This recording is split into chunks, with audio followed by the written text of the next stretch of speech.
Buenos días, hermanos. Vamos a tratar esta materia que se llama hermenéutica. ¿Qué es la hermenéutica? Es el arte de interpretar los textos. Esto viene del griego hermenevein, que significa interpretar.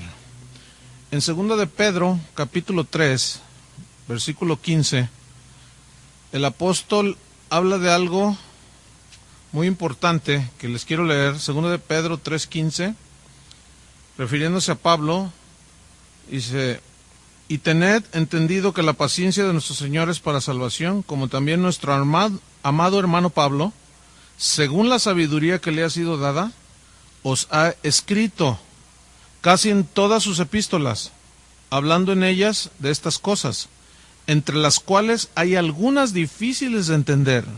Yo quiero que noten lo siguiente: algunas cosas difíciles de entender, las cuales, estas cosas difíciles, los indoctos e inconstantes tuercen, como también las otras escrituras, para su propia perdición. Dice aquí que hay algunas cosas difíciles de entender, las cuales los indoctos, ¿qué es un indocto? Alguien que no está versado, entendido en cierta materia, en este caso las escrituras.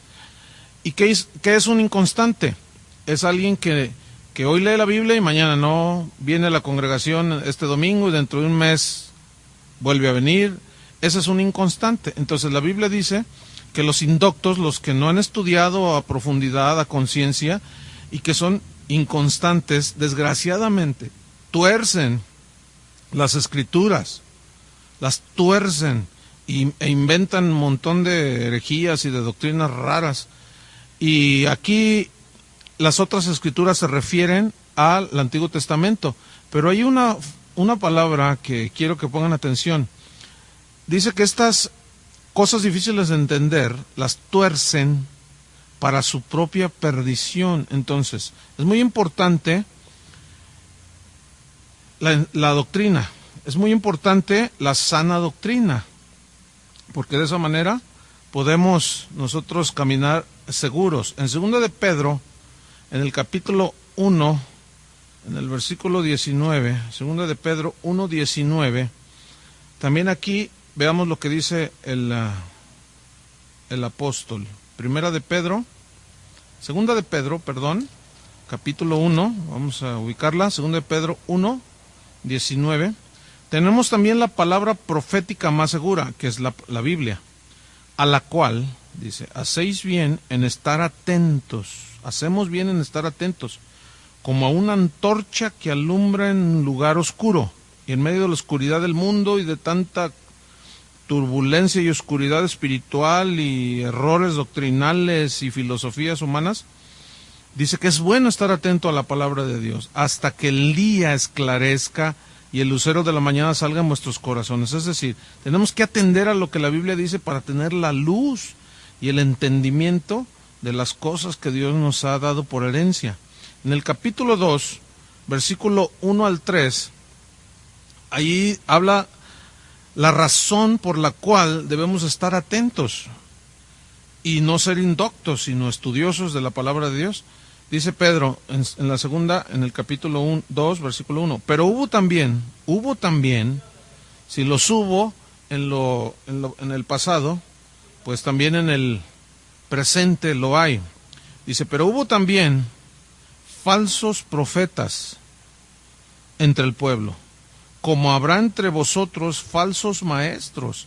Yo quiero que noten cómo Pedro profetiza que vendrían falsos maestros, indoctos, inconstantes, que introducirán encubiertamente, sin que se den cuenta, herejías destructoras. ¿Dónde? Dentro de la iglesia. Dice que aún negarán al Señor que los rescató, atrayendo sobre sí mismos destrucción repentina. Lo terrible de esto es que dice en el versículo 2 que muchos seguirán sus disoluciones, por causa de los cuales el camino de la verdad será blasfemado. Pero luego añade, y por avaricia, por codicia harán mercadería de vosotros, con palabras fingidas, mentirosas, que no son ciertas, que utilizan la Biblia para sus propios fines, para sacar dinero, para aprovecharse de la necesidad de la gente, palabras fingidas. Pero vean la sentencia bíblica: sobre los tales, ya de largo tiempo la condenación no se tarda y su perdición no se duerme. En 2 Timoteo 3, Pablo le enseña algo a su joven discípulo, Timoteo, y le dice en 2 Timoteo 3, 14, pero tú persiste en lo que has aprendido y te persuadiste, sabiendo de quién has aprendido. Noten el versículo 15, y que desde la niñez has sabido las sagradas escrituras, las cuales te pueden hacer sabio para la salvación que por la fe que es en Cristo Jesús. Y luego quiero que noten el versículo 16, y toda la escritura es inspirada por Dios y útil para enseñar, para redarguir, para corregir, para instruir en justicia, a fin de que el hombre de Dios sea perfecto, enteramente preparado para toda buena obra. Entonces noten cómo dice que toda la escritura es inspirada por Dios, y la escritura es útil para enseñar, para redarguir y corregir, para instruir. Entonces, es muy importante que nosotros sepamos trazar la Biblia de una manera entendida y sabia, porque en el capítulo 4 de Primera de Timoteo, ahí nos dice también Pablo una advertencia, que el Espíritu dice claramente que en los postreros tiempos, que son los que estamos viviendo, algunos, no todos, gracias a Dios, apostatarán de la fe. ¿Qué es apostatar de la fe? Dejar los principios elementales del cristianismo. ¿Y cómo es que viene esto? Escuchando a espíritus engañadores y a doctrinas de demonios. Yo quiero que noten cómo habla de espíritus engañadores, doctrinas de demonios que tuercen las escrituras para perdición de los que escuchan. Entonces, es muy importante que nosotros atendamos a esta materia, la hermenéutica, para poder tener un entendimiento más claro de las escrituras y así librarnos de los errores de interpretación. Comencemos pues con la regla fundamental de la hermenéutica, que es: la Biblia es su propio intérprete. Esa es la regla fundamental. La Biblia es su propio intérprete. Muchas sectas y aún errores doctrinales han surgido aún en el cristianismo actual, no solo en el pasado. También vemos los estragos que ha causado en el cristianismo actual. Hay muchas iglesias infiltradas con doctrinas que no son bíblicas, que parecen que son bíblicas, pero no lo son.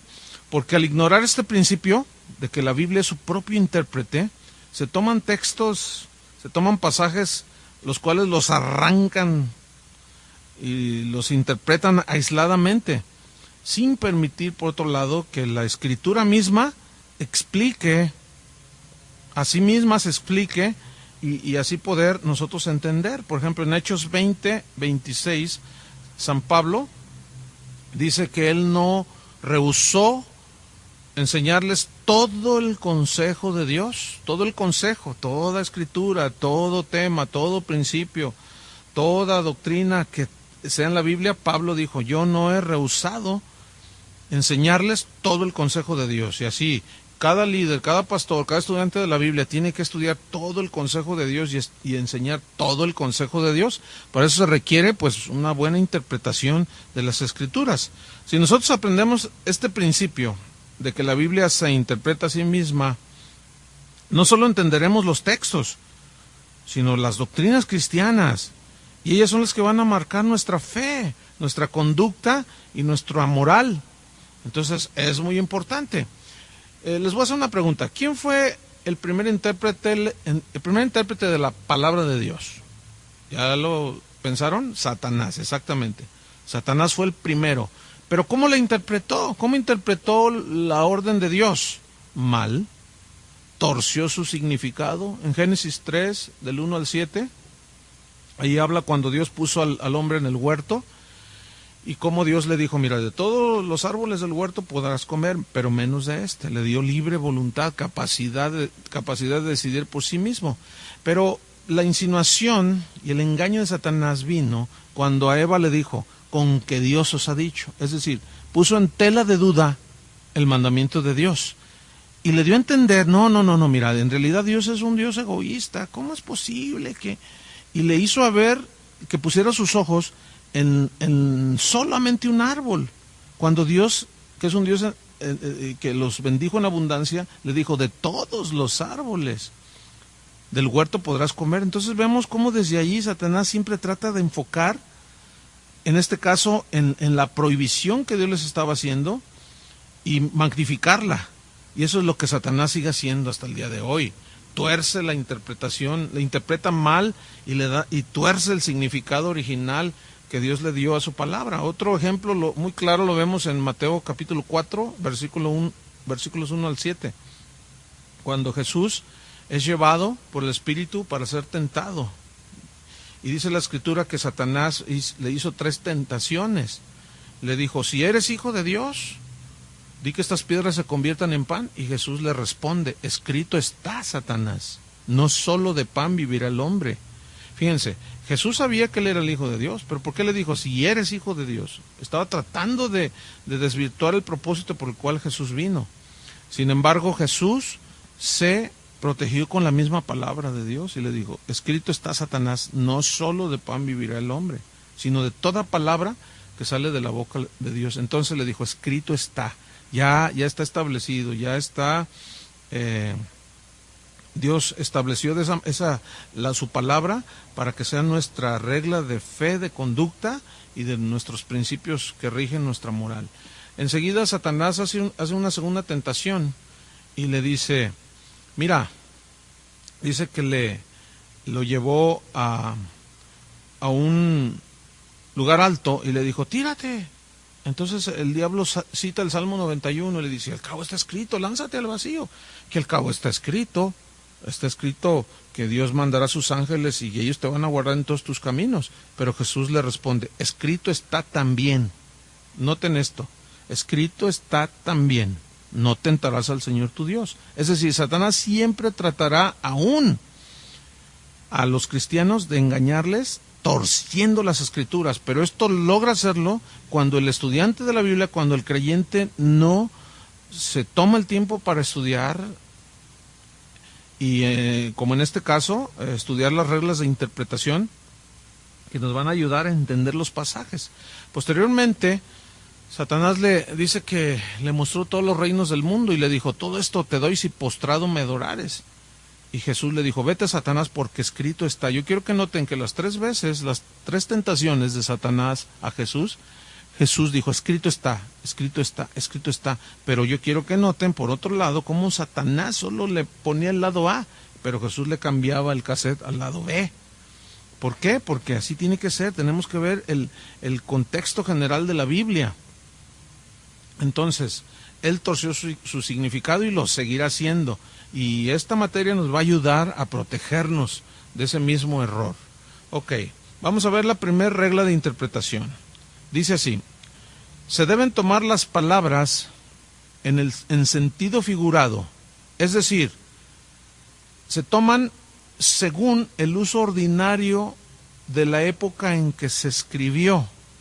Por ejemplo, en Génesis 6:12 dice que toda carne se corrompió y su camino se corrompieron. Bueno, si nosotros lo interpretamos en sentido literal, pierde sentido y el significado pues no es el correcto, pero si lo tomamos en sentido figurado, en el uso ordinario de ese tiempo, son expresiones propias que se conocen como hebraísmos, que son expresiones propias de los judíos, pero en los diferentes tiempos ellos tenían expresiones propias, es así como nosotros decimos mexicanismos, ¿verdad? Por ejemplo, nosotros tenemos expresiones muy nuestras, ya te cayó el 20 para decir, ¿ya entendiste?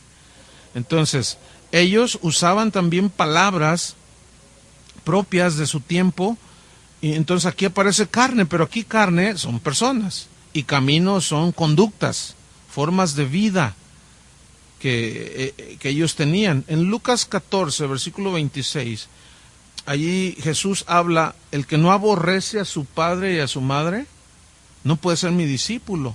pero aquí esto es lo que conocemos como un hebraísmo, es decir, una expresión propia que tenían los judíos que significa amar menos. Otra aclaración es cuando nosotros vamos al original griego en el que se escribió y ahí aparece la palabra miseo, que significa precisamente amar menos. Y este versículo, al sacarlo de su contexto, a no entender que es una expresión propia de los judíos, que no significa odiar, sino preferencia, es decir, amar menos, darle a Dios el primer lugar, esto provocó el surgimiento de una de las sectas más diabólicas que se conocen como los niños de Dios. Ahorita creo que ya se cambiaron el nombre porque ellos evangelizaban mayormente a gente joven y ellos les decían que tenían que aborrecer a su padre y a su madre, pero en Mateo 10, versículo 37, Jesús hace, aquí viene ya más claro el versículo: el que ama padre o madre más que a mí no es digno de mí. Entonces tenemos que nosotros conocer todas estas expresiones, ¿verdad? Entonces, repito, la primera regla es tomar las palabras en sentido figurado según el uso ordinario de la época en que se escribió, y para eso, bueno, hay que estudiar comentarios que hablen de expresiones de la época. No es una tarea sencilla, es ardua, pero vale la pena. ¿Ok, hermanos? Ok. Bien, la segunda regla de interpretación bíblica dice así: tomar las frases o las palabras en el sentido que indica el conjunto de palabras que rodean la frase. Es decir, déjame ponerle un ejemplo. Fe, la palabra fe, ordinariamente significa creer, significa confianza, pero por ejemplo, en Gálatas 1.23, déjeme leerle, Gálatas 1.23, allí aparece esta palabra y vamos a entenderla conforme, vamos a tomar las palabras, las frases, en el sentido que indica el conjunto de palabras, es decir, toda la expresión que rodea la frase. Entonces, dijimos en Gálatas, capítulo 1, versículo 23, San Pablo dice lo siguiente: solamente que oían decir, aquel que en otro tiempo nos perseguía, ahora predica la fe que en otro tiempo asolaba. Aquí fe no es confianza. Aquí fe es, es el Evangelio, exactamente, la doctrina del Evangelio. Predica la fe, la doctrina del Evangelio. En Hechos 17:31, vamos a ver allí qué dice la Escritura y cómo la palabra fe tiene un significado diferente. Hechos 17, versículo 31, por cuanto ha establecido un día en el cual juzgará al mundo con justicia, por aquel varón a quien designó, dando fe a todos con haberle levantado de los muertos, dando fe, dándoles prueba, ¿sí? Dándoles pruebas irrefutables. Aquí fe entonces es constatando por medio de pruebas visibles de que Él resucitó. Entonces aquí fe no es confianza, aquí fe no es doctrina, sino que el conjunto de las palabras que rodean la frase es lo que le da la interpretación. ¿Están entendiendo? Bueno, vamos a ver otra palabra. Es como esto, cuando un abogado dice, doy fe de estos bienes.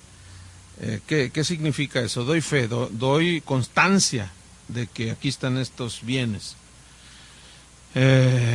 Otra palabra, la palabra salvación. Usualmente salvación significa salvación, liberación del pecado y sus consecuencias, del infierno, etcétera, etcétera. Pero, por ejemplo, en Hechos 7, en el versículo 25, Hechos 7:25, vamos a ver qué dice allí.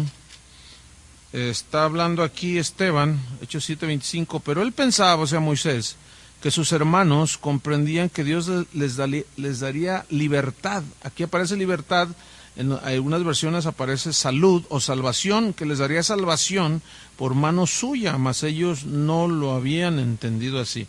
Entonces aquí, bueno, en este pasaje ya está mejor traducido y significa pues una libertad literal de Egipto, ¿no? Una salvación.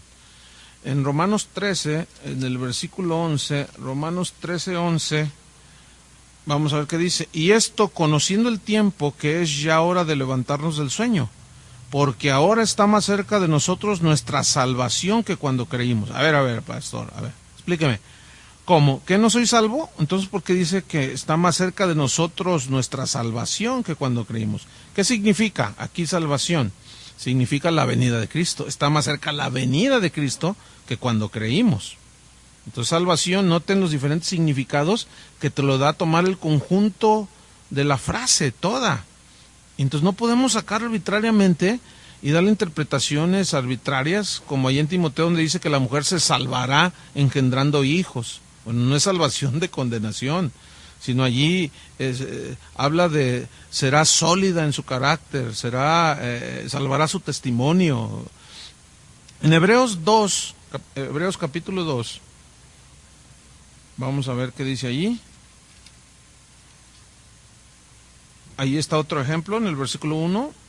Dice, por tanto, es necesario que con más diligencia atendamos a las cosas que hemos oído, no sea que nos deslicemos. Yo quiero que ustedes noten esta frase, a las cosas que hemos oído. Si ustedes ven el capítulo 1, versículo 1, dice que Dios, habiendo hablado muchas veces y de muchas maneras en otro tiempo a los padres por los profetas, en esos posteriores días nos ha hablado por el Hijo, a quien constituyó heredero de todo y por quien asimismo hizo el universo. Ok, habló de muchas maneras, pero en esos posteriores días a través de su Hijo.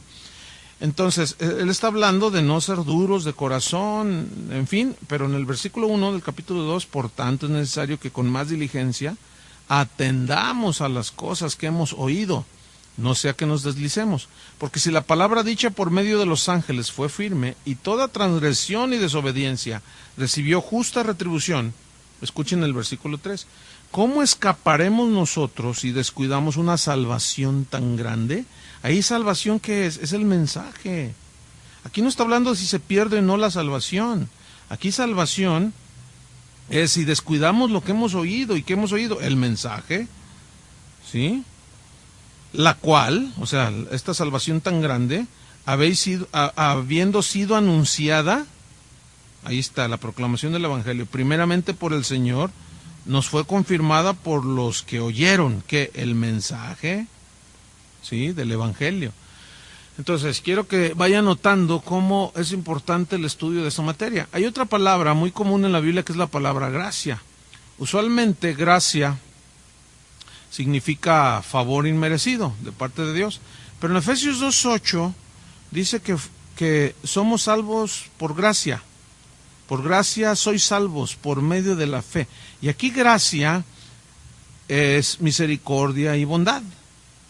Por ejemplo, fíjate, algo más claro todavía en Hechos 14, en el versículo 3, Hechos 14:3, y quiero que noten esto, Hechos 14, versículo 3, dice, por tanto se detuvieron allí mucho tiempo hablando con denuedo, confiando en el Señor, el cual daba testimonio a la palabra de su gracia, concediendo que se hiciesen por las manos de ellos señales y prodigios.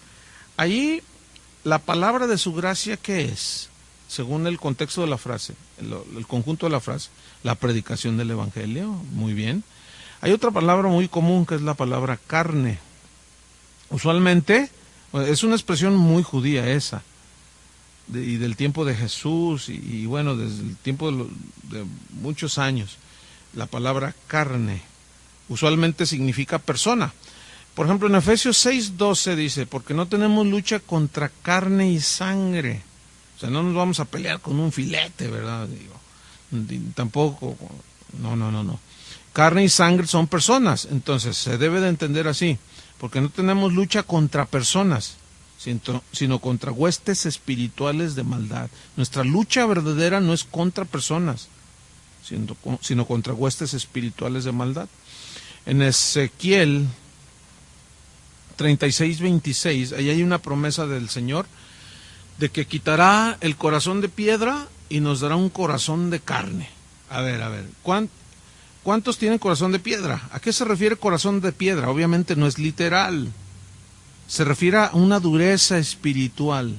Pero ¿qué significa entonces? Que quitará esa dureza del corazón y nos dará un corazón de carne, que no es de carne, sí, de carne natural, sí, pero ¿a qué se refiere carne aquí? Aquí no es persona, aquí carne se refiere a una actitud dócil, tierna, que siente, un corazón de carne que palpa. En 1 Timoteo 3:16, ahí habla de que Cristo se encarnó. Dice, vamos a leerlo para no echar mentiras y luego ya que los demás se la crean, ¿verdad? Vamos a 1 Timoteo 3:16. Dice así: e indiscutiblemente grande es este misterio de la piedad. Dios fue manifestado en carne. ¿Aquí carne qué es? En forma humana. Dios fue manifestado en forma humana. Hay otra palabra que es la palabra sangre, que Jesús en Mateo 27, si van conmigo, vamos a estudiar este pasaje, Mateo 27, versículo 25. Entonces respondiendo Judas, el que le entregaba, estoy mal, Mateo 27, versículo 5. 25 pues. Mateo 27, 25. Respondiendo todo el pueblo dijo: su sangre sea sobre nosotros y sobre nuestros hijos. Esto habla cuando Jesús está siendo sentenciado y está delante de Poncio Pilato y le dice: ¿a quién quieren que les suelte? ¿A Barrabás o a Jesús? Y todos gritaban: a Barrabás. De ahí nacieron las barrabasadas. O sea, cómo la gente escoge mal. Y la gente comenzó a clamar que fuera Barrabás al que soltaran. Entonces Pilato le dice: pero este hombre no tiene nada que le acusen. Y ellos respondieron: su sangre sea sobre nosotros. Ahora, aquí su sangre, su persona, no. ¿Qué es sangre allí? ¿Sí? Su culpa. O sea, nosotros asumimos las consecuencias de nuestras acciones. Fíjense nada más lo que estaban diciendo. Nosotros enfrentamos las consecuencias que nos vengan por haber escogido a Barrabás y desechado a Jesús. En Romanos 5, versículo 9, vamos a leer Romanos 5, versículo 9. Ahí habla, dice: pues mucho más, estando ya justificados en su sangre, por él seremos salvos de la ira. Justificados en su sangre, o sea, es decir, en la muerte expiatoria de Cristo. Hemos sido justificados en su muerte, ¿sí? Al creer nosotros. Otro ejemplo está en Mateo 26, de cómo para poder interpretar los textos tiene que ver uno, según la regla, el conjunto, ¿sí? Tomar las frases o palabras en el sentido que indica el conjunto de palabras que rodean la frase difícil de interpretar. Entonces Mateo, capítulo 26, en el versículo 26, vamos a ver qué dice allí. Mateo 26, voy a leer. Dice así: y mientras comían, tomó Jesús el pan y bendijo y lo partió y dio a sus discípulos y dijo: tomad, comed, esto es mi cuerpo. Ok, una pregunta. ¿Jesús tenía dos cuerpos? ¿El que tenía allí y otro en su mano? ¿O el pan simboliza su cuerpo? También tomó la copa, dice en el 28, en el 27, y tomando la copa y habiendo dado gracias, les dio diciendo: bebed de ella todos, porque fíjense, esto es mi sangre. O sea, el vino, esto es mi sangre del nuevo pacto, que por muchos es derramada para remisión de los pecados. Entonces, quiso decir Jesús que cuando celebraron la Santa Cena, el pan y el vino se convertían literalmente en el cuerpo y en la sangre de Jesús. Por supuesto que no. Definitivamente que no.